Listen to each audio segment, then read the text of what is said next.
Hello दोस्तों, स्वागत है आप सभी को आपके अपने इस यूट्यूब चैनल एग्जाम टारगेट में। दोस्तों आज हम रीजनिंग एनालॉजी के इंपॉर्टेंट क्वेश्चन लेके आए जो बार बार प्रतियोगी परीक्षाओं में पूछे जाते हैं। तो दोस्तों चलते हैं आज के प्रैक्टिस सेट को स्टार्ट करते हैं। और हमारा पहला क्वेश्चन, जिस प्रकार 11 का संबंध 17 से है उसी प्रकार 2 का संबंध क्वेश्चन मार्क के साथ क्या होगा। दोस्तों देखेंगे यहाँ पे 11 से 17 किस प्रकार लिखा गया, उसी प्रकार देखेंगे 2 से क्वेश्चन मार्क के स्थान पर क्या लिखा जाएगा। तो देखेंगे यहाँ पे 11 और 17 दोनों विषम संख्या दिया गया, तो उसी प्रकार देखेंगे यहाँ पे 2 और 3 के 2 और क्वेश्चन मार्क के स्थान पर कौन सी विषम संख्या लिखी जाएगी। तो देखेंगे यहाँ पे दोस्तों सबसे पहले हम विषम संख्या को ज्ञात करेंगे। तो देखेंगे यहाँ पे 2 3 5 7 11 13 13 के बाद दोस्तों 17 17 के बाद 19 19 के बाद 23 हमारा विषम संख्या होता। तो यहाँ पे देखेंगे यहाँ पे 11 और यहाँ पे 17 दिया गया, 11 और 17 दिया गया, तो बीच वाली संख्या 13 को गायब कर दिया गया। उसी प्रकार देखेंगे यहाँ पे 2 है, क्वेश्चन मार्क के स्थान पर कौन सी संख्या लिखी जाएगी। तो देखेंगे यहाँ पे 2 दिया गया, अगर 3 को हम गायब करके यहाँ पे 5 लिख देंगे तो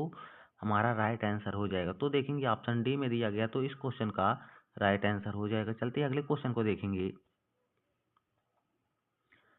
जिस प्रकार 5 का संबंध 12 से उसी प्रकार 2 का संबंध क्वेश्चन मार्क के साथ क्या होगा। दोस्तों देखेंगे यहाँ पे 5 से 12 किस प्रकार लिखा गया है। तो देखेंगे यहाँ पे अगर हम 5 में 7 जोड़ देंगे तो यहाँ पे 12 हो जाएगा, 12 यहाँ पे दिया गया। उसी प्रकार देखेंगे यहाँ पे 2 में कौन सी संख्या जोड़े कि हमारा क्वेश्चन मार्क की वैल्यू यहाँ पे प्राप्त हो जाए। तो देखेंगे यहाँ पे 5 में दोस्तों देखेंगे यहाँ पे 7 विषम संख्या जोड़ा गया, तो उसी प्रकार 2 में हम कौन सी विषम संख्या जोड़े कि हमारा वैल्यू प्राप्त हो जाए। तो देखेंगे यहाँ पे 5 के बाद जो विषम संख्या उसको जोड़ा गया, तो उसी प्रकार देखेंगे यहाँ पे 2 के बाद जौन सी विषम संख्या होगी उसे हम जोड़ देंगे। तो 2 के बाद हमारा 3 विषम संख्या होता है, अगर दोस्तों हम 3 को जोड़ देंगे तो हमारा वैल्यू 5 हो जाएगा। 5 देखेंगे ऑप्शन बी में दिया गया, तो इस क्वेश्चन का राइट आंसर हो जाएगा। चलते अगले क्वेश्चन को देखेंगे।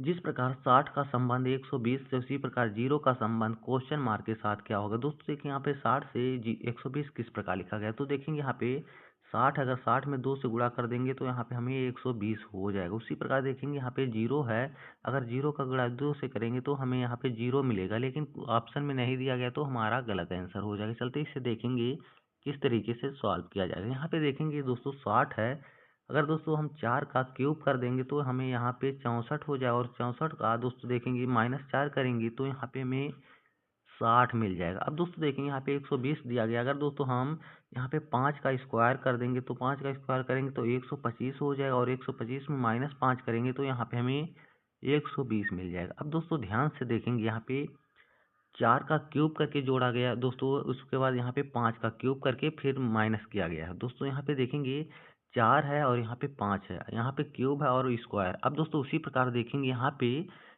0, अगर दोस्तों हम एक का स्क्वायर करेंगे तो 1 का स्क्वायर करेंगे तो दोस्तों देखेंगे यहाँ पे 1 का स्क्वायर करेंगे तो 1 हो जाएगा। उसके बाद दोस्तों माइनस यहाँ पे 1 करेंगे तो हमें यहाँ पे 0 मिल जाएगा। अब दोस्तों उसी प्रकार देखेंगे यहाँ पे दोस्तों 1 का स्क्वायर किया गया। अब दोस्तों हम यहाँ पे 2 का क्यूब करेंगे, तो यहाँ पे 2 का क्यूब करेंगे तो यहाँ पे 2 का क्यूब करेंगे तो 8 हो जाएगा, और 8 में -2 करेंगे तो हमें यहाँ पे 6 मिल जाएगा। 6 देखेंगे ऑप्शन सी में दिया गया, तो इस क्वेश्चन का राइट आंसर हो जाएगा। चलते हैं अगले क्वेश्चन को देखेंगे। जिस प्रकार 2 का संबंध 49 से उसी प्रकार 1 का संबंध क्वेश्चन मार्क के साथ क्या होगा। दोस्तों देखें यहाँ पे 2 से 49 किस प्रकार लिखा गया, उसी प्रकार देखेंगे यहाँ पे 1 से क्वेश्चन मार्क के स्थान पर क्या लिखा जाएगा। यहाँ पे देखेंगे दोस्तों 2 है, अगर हम 2 में 5 जोड़ देंगे तो यहाँ पे 7 हो जाएगा, और 7 का स्क्वायर करेंगे तो 7 7 49 हो जाएगा। 49 यहाँ पे दिया गया। उसी प्रकार देखेंगे यहाँ पे 1, अगर 1 में हम दोस्तों 5 जोड़ देंगे तो यहाँ पे 6 हो जाएगा, और 6 का स्क्वायर करेंगे तो 36 हो जाएगा। 36 देखेंगे दोस्तों ऑप्शन डी में दिया गया, तो इस क्वेश्चन का राइट आंसर हो जाएगा। चलते हैं अगले क्वेश्चन को देखेंगे।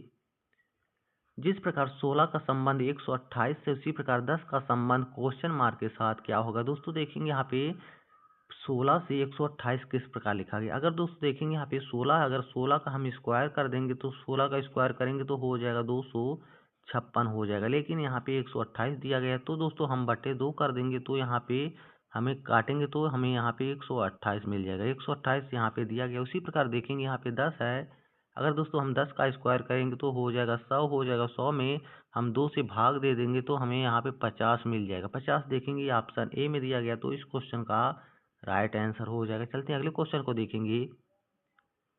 जिस प्रकार 17 का संबंध 119 से उसी प्रकार 14 का संबंध क्वेश्चन मार्क के साथ क्या होगा। दोस्तों देखेंगे यहाँ पे 17 से 119 किस प्रकार लिखा गया, तो देखेंगे यहाँ पे ध्यान से देखेंगे, यहाँ पे 17 है।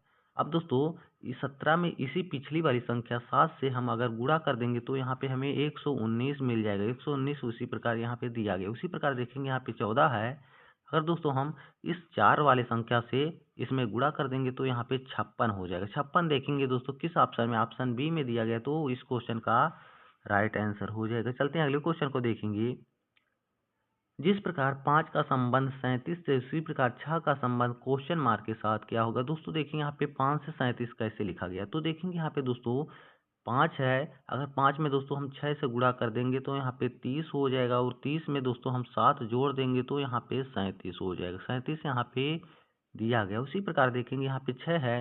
अगर दोस्तों हम 6 का गुणा 6 से करेंगे तो 6 छक 36 हो जाएगा। अब दोस्तों 36 में अगर हम 7 जोड़ देंगे तो यहाँ पे 43 हो जाएगा। 43 देखेंगे ऑप्शन ए में दिया गया, तो इस क्वेश्चन का राइट आंसर हो जाएगा। चलते हैं अगले क्वेश्चन को देखेंगे।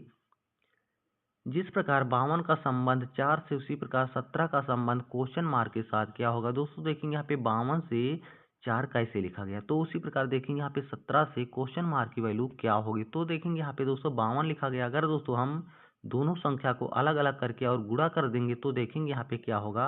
यहाँ पे अगर दोस्तों 5 का गुणा 2 से कर देंगे तो यहाँ पे 10 हो जाएगा, लेकिन यहाँ पे 4 दिया गया। तो देखेंगे यहाँ पे अगर दोस्तों देखेंगे 10 में 6 माइनस कर देंगे तो यहाँ पे 4 हो जाएगा। 4 यहाँ पे दिया गया। उसी प्रकार देखेंगे यहाँ पे 17 दिया गया। अगर दोस्तों हम 1 गुणे 7 करेंगे तो यहाँ पे हमें 7 मिल जाएगा। अब दोस्तों 7 में अगर हम -6 कर देंगे, जिस प्रकार यहाँ पे 6 माइनस माइनस किया गया, उसी प्रकार यहाँ पे 6 माइनस करेंगे तो हम यहाँ पे हमें 1 मिल जाएगा। 1 देखेंगे ऑप्शन ए में दिया गया, तो इस क्वेश्चन का राइट आंसर हो जाएगा। दोस्तों उम्मीद करता हूँ यह पार्ट आप लोगों को अच्छा लगा होगा, तो चैनल को सब्सक्राइब कर लीजिए। फिर मिलेंगे, तब तक के लिए जय हिंद दोस्तों।